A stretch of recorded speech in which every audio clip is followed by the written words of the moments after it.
is May, which historically is the busiest time of the year for me, and if my food vlog from the first week of May proved anything, it's that I am completely useless without some sort of meal plan. And so today I wanted to jump on and share my 3 sort of secret tips to help you create a meal plan that you can definitely stick to. And because you are creating this meal plan yourself, you can totally fit in whatever budget or any sort of like dietary restrictions that you do have. I like meal planning because I find, especially during my busiest times of the year, if I do not meal plan, I just like get in the habit of getting fast food every single night. Don't get me wrong, I'm not saying that fast food is bad at all. Love fast food, and if that is all that you can afford to do with your time, definitely do go for that. I find fast food just a little too expensive to be eating day in and day out, and it also really doesn't agree with me if I eat fast food too much in a row. So I find these meal plans really help me stick to cooking at home when I am short on time. I have tried a lot of different meal planning in the past.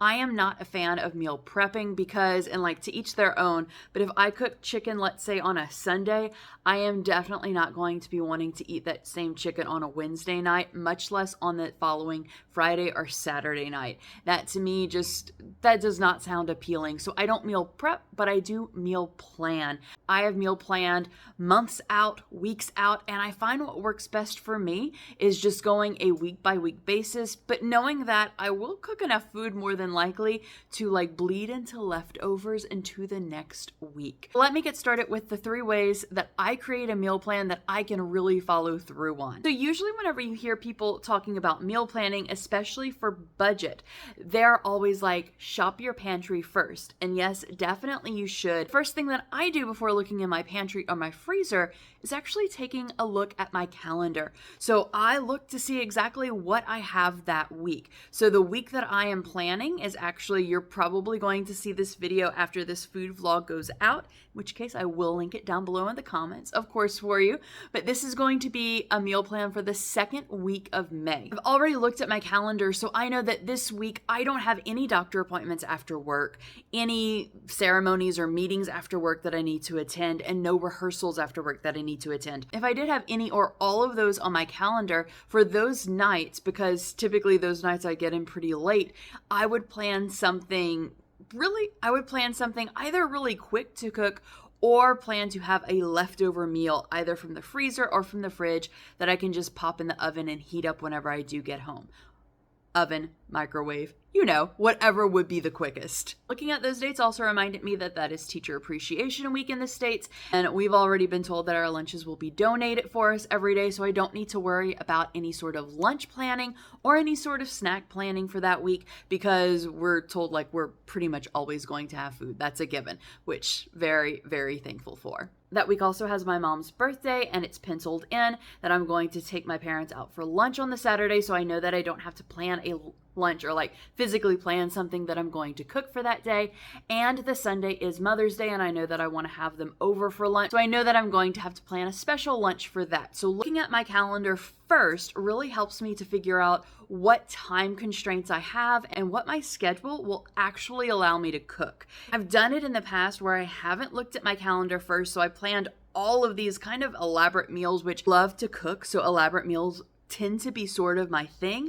But if I plan for that and then I realize, which happened a few weeks ago, it happened in April actually, I didn't realize that I had like doctor appointment, rehearsal, doctor appointment, like right in a row in the week. And so for that week, I had to take out those 3 days of the week. But if I would have actually looked at my calendar like I usually do, that could have definitely been avoided and saved me a little money. So the second tip that I have for you, now we're getting into that cliche. You look at your pantry, you look at your fridge, you look at your freezer, wherever you keep your food stock, you shop your pantries first and try to plan meals around that. Currently in my pantry, fridge, and freezer, these are the items that I have. Spam, 2 cans of soup that I actually like to keep on stock just in case I get sick, but will have to eat before June because that is when they expire. We need peanut butter, applesauce, whole black olives, some seasoned seaweed, sweetened coconut flakes, some Vasa bread, spätzle, not exactly sure how you pronounce it.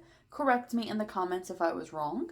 Sardines and tomato sauce, which I'm only realizing now are sardines and not anchovies, which I thought I bought. Beets and potatoes, pancake mix, a very small amount left of some fried onions, dried lima beans, or butter beans as they're called now, matzo ball mix, freezer, some chicken bao, green peas, some rice, cheese tortellini, caracara oranges, smoked sausage. They didn't come like this, by the way. I have opened and eaten one of them. And this cheese, which I don't feel like butchering the pronunciation right now. So now I know that I have all of that food in mind. I don't need to go to the store to buy a lot of things this week, and I can really plan a lot of meals around that. And right now I want to hear from you, based on what food I just showed you from my fridge, freezer, and pantry, what type of meal would you be creating?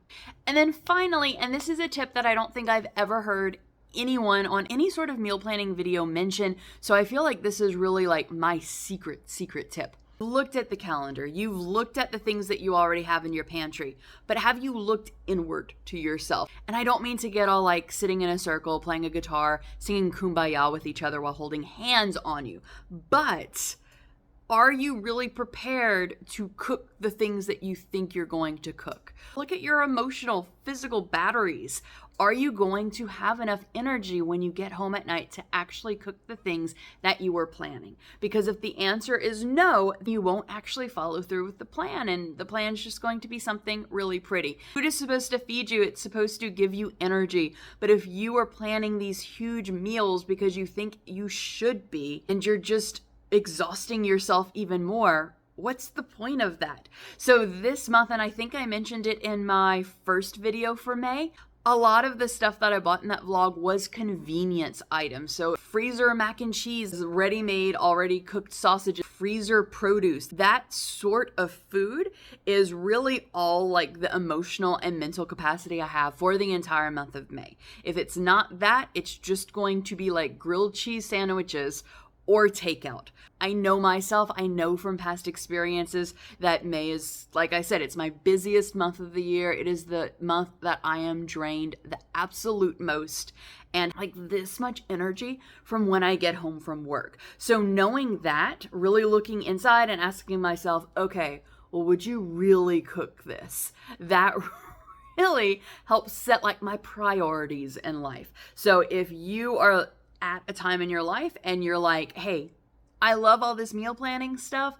I have like all of these great goals, but like you don't have the energy for that. That's okay. Don't make anyone make you feel any less for not cooking literally everything from scratch. I mean, Sandra Lee made a whole career on the Food Network by like literally taking things out of boxes and cans, cooking it and calling it semi-homemade.